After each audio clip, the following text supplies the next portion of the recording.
मैं बड़ा होता गया, पापा बूढ़े होते गए।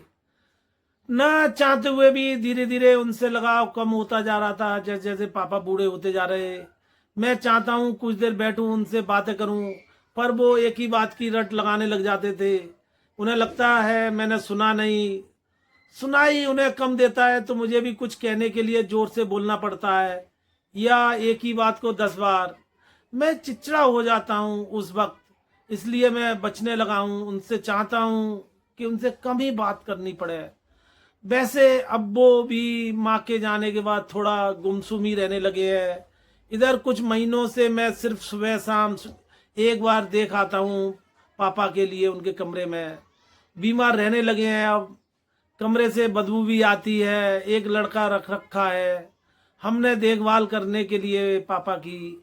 आज लड़का देर से आएगा, उसने अपने लिए एक पुरानी जैकेट मांगी पापा जी ने। वहीं ढूंढ रहा था तो अलमारी से बचपन की सुनहरी यादें गिर पड़ी, जिसे मैं पलटता चला गया और उस एल्बम का हर पन्ना मुझे कचोटता रहा। पापा के घर आते ही ना जाने कितने सवाल रहते थे मेरे पास। थके रहते थे पर वे खींचते नहीं थे, सुनते थे, जवाब देते थे, मेरे साथ खेलते थे, मुझे हंसाते थे। सुपर पापा थे तब ये मेरे। ना जाने कितनी बार मुझे खुद से नहलाया होगा उन्होंने, मेरी गंदगी साफ की होगी। जब भी बीमार पड़ा मैं तो ये रात भर सो नहीं पाते थे।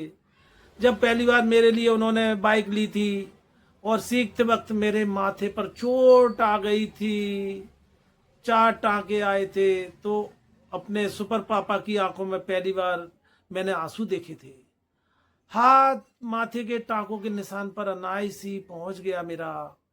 वो घाव फिर हरा हो गया, आंखें आंसुओं से भर आई थी, गला रुध सा गया मेरा। पूरी एल्बम भी पलट ना सका मैं और तेज कदमों से पापा के कमरे में चला आया।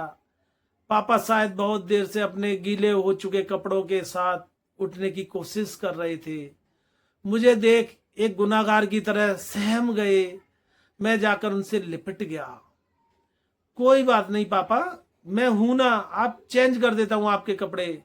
नहीं नहीं नहीं, तुम कैसे करोगे बेटे? क्यों पापा? आप करते थे ना जब मैं बच्चा था, अब आप मेरे बच्चे हैं।